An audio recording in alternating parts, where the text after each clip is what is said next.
Lies of P and its sensational DLC are full of great boss fights, so today we are ranking every main boss worst to best. Let's kick things off with the worst of the worst. Starting the D tier is Lumakio, leader of the Bastards. This smug, stuck-up dickhead is found near the end of the DLC. He's mostly a stalker fight where he fights you with an umbrella weapon. Like really, how pompous is that? Once you knock his health down low enough, he heals back up with his elixir of great power, and he talks to you about it like it's an expensive wine and he's a wine tasting expert. I'm telling you, he's a douchebag through and through. After more of an annoying stalker fight, he turns into a monster that spews the most annoying status effect ever, Decay. Lumakio comes in dead last for all of the nonsense that Neo-Wiz throws at you to make this a harder fight. Next up is our second fight against the Black Rabbit Brotherhood. It's a really bad gank fight. I actually really liked it the first time we meet these guys. What made it work so well was how they attack you one at a time while you fight the older brother. It made each of them feel like an ad that's helping the boss, but in this fight, all of the brothers are here at once. They are still passive and come at you one at a time, but while you're moving around the arena, it's easy to get too close to one of the passive siblings who will then start attacking you and turn this into a mess. Oh yeah, and they also all have buffed up weapons that cause different status effects, as if Lies of P didn't have enough of that in its late game. When you have one sibling to go, the eldest brother pops out of the coffin. And sadly, my well-intentioned but enthusiastic friend spoiled this for me. So I never got to experience the shock of that plot twist because I knew it was coming. The eldest brother doesn't feel like a stalker fight, he feels like an actual boss fight. But fighting him always involves his annoying ass siblings who ruin the fun. Even if you get a fair 1 versus 1 here, you're probably low on healing and annoyed from this brutal gank and just want it over, which overshadows his fun moveset to go against. Gank fights almost never work in Souls-like games, but Neo-Wiz did a good job with the original fight. This one misses the mark big time. The Corrupted Parade Master is a refight of the tutorial boss, but now he has the Decay status effect. Decay is seriously one of the worst status effects ever. If you are watching but haven't played Lies of P, essentially it damages your weapon's durability and forces you to fix your weapon if it gets to be too much, otherwise it can break, all while doing damage to you. So this is a repeat fight with that added in. Yeah, we'll talk more about the Parade Master at his entry soon anyway, but this fight's terrible. The King's Flame Fuko is a boring robot boss with a huge glaring issue. See, boring wouldn't make a boss D tier on its own, but when you put that along with the fact half of his attacks you can't see coming because of how far off camera they hit you from, we have major problems. Initially I thought this was an issue with my monitor and had him up in the C tier, but this is actually by design once I asked more people and looked up videos of it, and it's just dumb as hell, man. What are they thinking here? Makes you have to guess or memorize the timings of these attacks, and he's not interesting enough otherwise for me to replay him more than I have to. He's bad. So that's the D tier of the bad bosses in Lies of P. Next up we have the C tier, bosses that are mediocre. I could take or leave these bosses. They're not bad, but they're not good. Beginning the C tier at number 16 is the Parade Master. The tutorial boss of Lies of P is solid. A tutorial boss, in my opinion, should get you excited to keep playing and should teach you the game's mechanics. I think the Parade Master did a good job of wanting me to keep playing, and he's easy enough nobody will rage quit the game. He's not bad and he's not good. Tutorial bosses can always be a bit odd to rank and to talk about, so let's just move on. And at number 15, we have the Tyrannical Predator. I've seen this guy get some visceral hatred, and I have to say I was pretty surprised. The Tyrannical Predator is a fast-moving big beast enemy. Usually this makes people say, the camera's the real final boss, and call the boss trash, but I never had any issues with Lies of P's camera. Overall, I found all of his attacks pretty simple to parry, but I was not a fan of his bite that works as a grab attack. Felt a bit unfair for most of my attempts, and when I did start consistently dodging it, I quickly beat the Predator soon after. There's nothing else that stood out in his toolkit, but his design as a monstrous alligator thing was scary, and did feel like a fitting final boss for the Kratzu, which was an amazing level by the way. Tyrannical Predator was okay, I don't think he was as bad as people say.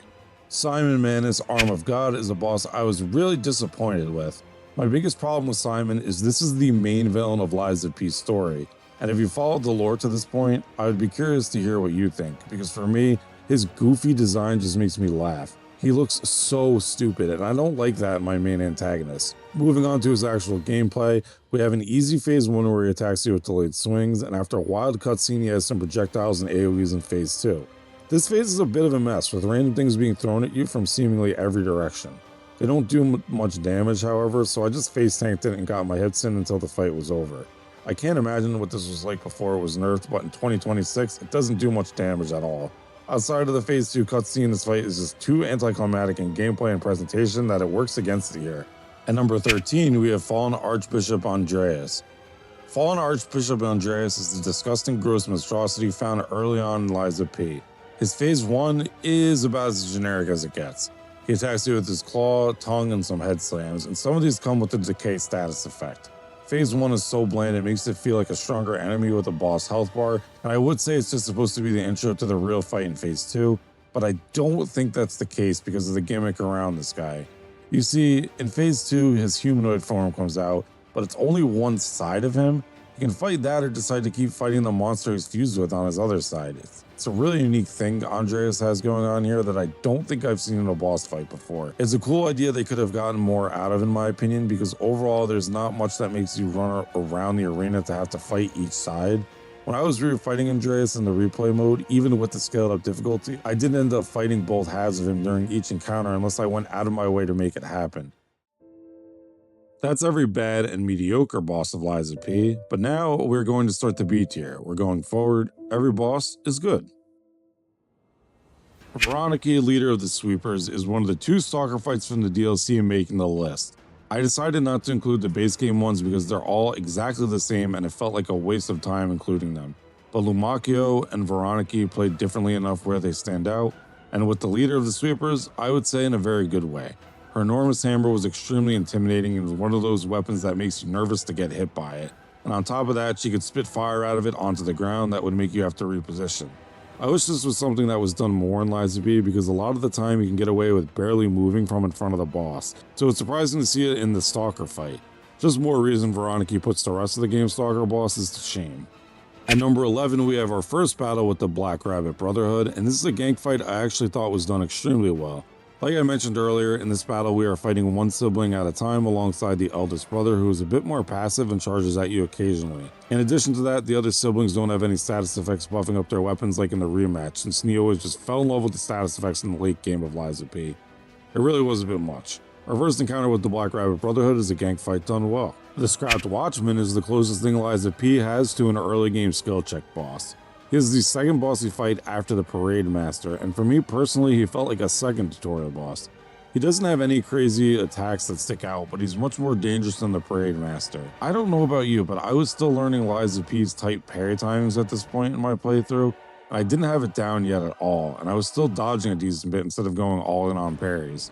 All of this is to say that I felt like I was still fighting the game's mechanics more than the actual Scrapped Watchman. I think he's balanced perfectly for this because if he was any more challenging, I probably would have torn my hair out fighting him. I think it makes him a solid teacher of the game's fundamentals, and he's fun.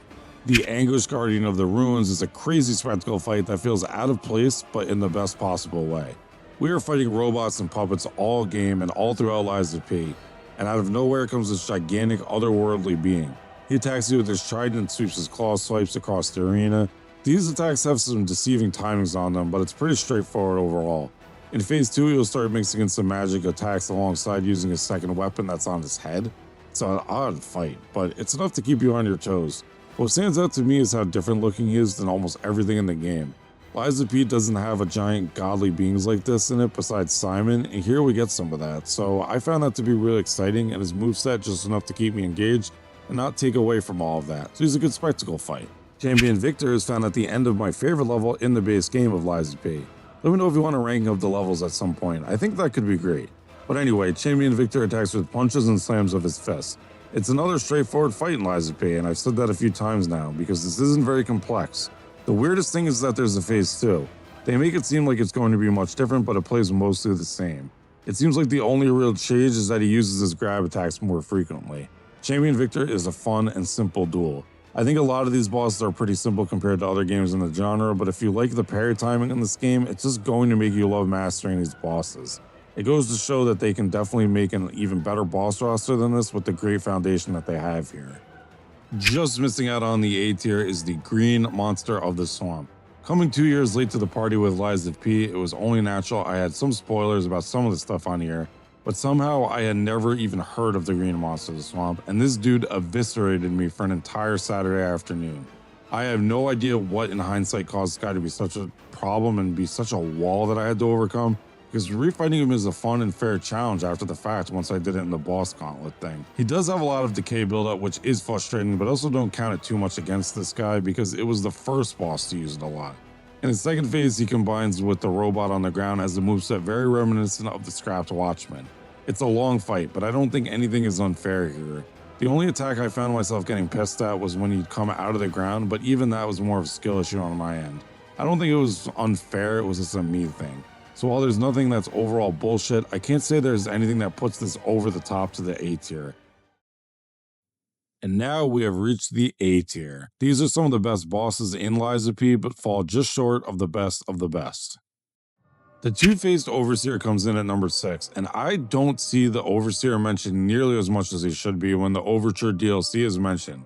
I understand why, because some of the later bosses that we'll get to soon, but it is a shame because the Overseer does a lot of the things that make a great boss. For one, his design is awesome. It's like a twisted horror version of the heads and jars from Futurama. He attacks you with a giant club axe thing, and all the attacks look awesome and make him even scarier. His moveset is great as well. It mostly consists of crazy swings of that axe. It really looks like he's putting his all into every swing, and I love that. It's fun to parry these as intimidating as they are. He also does get a pretty cool gimmick where he enrages when he turns red and becomes more aggressive and faster. It's a nice change to mix it up and keep you more on the defensive until he goes back to normal where you can get damage on him more freely. The Two-Faced Overseer has a great moveset, cool design, and on top of it, a nice gimmick. An easy choice to kick off the A tier. The King of Puppets is a great encounter that has a few things working against it, stopping it from reaching the S tier. In phase 1, you fight the King of Puppets, who attacks you with some weird vacuum cleaner-like attacks. He's a solid phase 1, but he really does overstay his welcome in my opinion. This should just serve as a build-up for phase 2, because Romeo is the most fun part of the boss by far, but it always ends too quickly for my liking. Parrying his Puppet Ripper scythe attacks is a great duel and feels very fluid. I loved everything about this part of the boss, and I only came to love it more as the game went on and we found out the tragedy this fight is. Romeo is actually your childhood best friend and didn't even want to be fighting you. Those gibberish subtitles in phase 1 aren't actually the game bugging out, it's Romeo trying to talk to you but you can't understand what he's saying. It's seriously so tragic. It's insanely unique that the further you get into the game and learn the story, you realize how big a deal this showdown was. Truthfully, I was going to place Romeo in the King of Puppets S tier for this reason, but going back to the boss rematch and seeing how quickly phase 2 is over, I realized I made it out to be much better in my head while I was thinking about it throughout my playthrough. I don't mean to hate on phase 1 too much because it is pretty fun, but a longer phase 2 fighting Romeo as a human would have made this firmly in the S tier.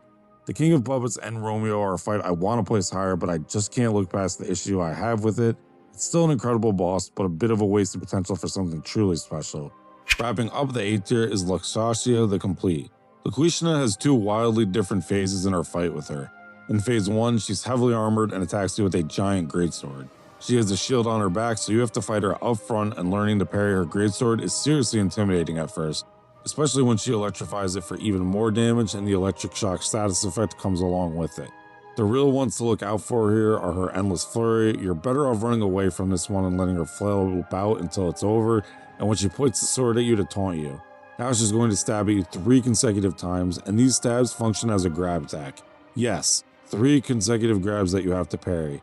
It's insane, but not as insane as phase 2. This shift is crazy. The fight is now fought at a breakneck pace, and I'd argue bordering on too fast. It feels almost out of place in Lies of P, but what you can do to counteract this is parry her lightning range attacks. Doing this will send it back at her and damage her, and to be honest, sometimes your best bet is to just survive and do that while being really conservative with when you want to hit her in melee. All of this makes for the hardest fight in the base game by far, but also one of the most fun. It's a very rewarding fight to get down, making her just miss out on the S tier. So now we've arrived at the S tier.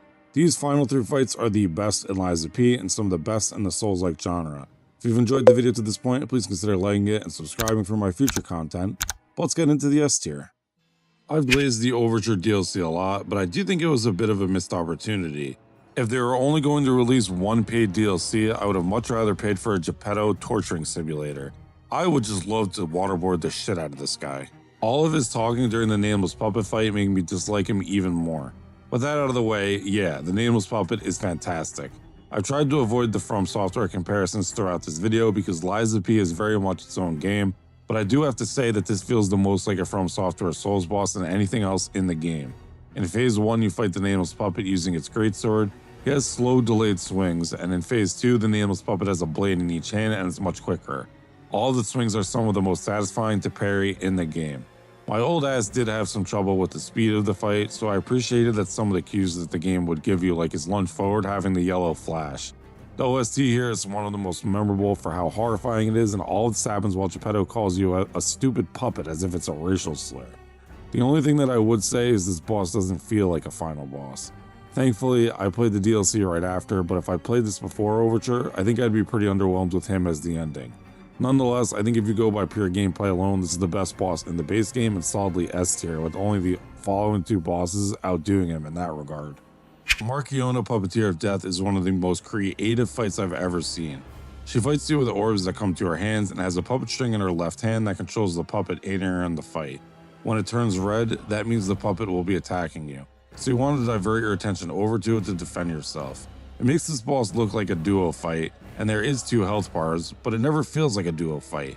It just feels like that's a weapon or attack you have to look out for, and the red string is a great idea to communicate it to the player without breaking the flow of the fight, or ruining your immersion with, say, an on-screen hint or something. The only attack I thought that was a bit bullshit was her grab, but that was possibly a me thing. I was seriously so bad at avoiding it, I made sure to be overhealed for its damage at all times. I just assumed it was going to hit me every time she did it. I like that the fight gave you the option to focus solely on Marchiona like I did, but you can also damage the puppet when she attacks you. On a replay, I found that strategy pretty viable. Once the puppet goes down, she spends a long time healing it, giving you free hits on Marchiona, so either strategy works. So many of Lies of P's bosses were just cool. Like I mentioned for Champion Victor's entry, the pairing and combat overall were so fun that bosses didn't have to be insanely innovative. There was a lot of standard stuff that made for a good boss roster, but with Marchiona they really got creative and it paid off big time. And I can't wait to see what Neowiz can cook up in their next game if they can make bosses like this. But of course, she's only number 2. Because coming in at number 1, we have Arlecchino the Blood Artist. Arlecchino is a 2-phase boss against a serial killer puppet. In phase 1, he attacks you with some of the craziest combos of all time, and when you try and heal, he will input read and attack you, which is indicated by his eyes turning red. As outrageous as this phase seems, you're going to need to learn how to get past it without using much healing at all if you want to beat his phase 2, which is some of the craziest shit I have ever seen in a video game. His insane combos and attacks to start phase 2 seem unfair, but it's more about seeing it a few times and then memorizing it while staying calm during it. I don't even know how to describe the rest of phase 2 because now he's attacking you with saws coming out of his ass and all kinds of bullshit. This is the hardest boss I've ever fought, unless you count Radon before his nurse and Shadow of the Erdtree. But to put into context, I had more trouble with him than other staples of this genre like Ozma or Erlang the Sacred Divinity. The thing with those bosses though is I think they were a lot more fair. I can't say I thought this was, but at the same time, I don't mind a boss being this hard as long as it's not logging me out of more content and he's the final enemy of the DLC after all. Arlecchino became a lot of fun when I embraced him for the ludicrous challenge he is, and the satisfaction I got from beating him felt fantastic. But I don't think he's in the same league as Ozma or Erlang because those 2 bosses never had me rolling my eyes when I died like Arlecchino did. Take for example the fact that he induces break status effects with his saw attacks. It's just too much on top of everything else that's going on. Still, he's an insanely fun boss and the best one in Lies of P, and has me beyond excited for what comes next from this studio. Thank you guys for watching, and check out a video on the screen now if you'd like. Love you guys, see you in the next one.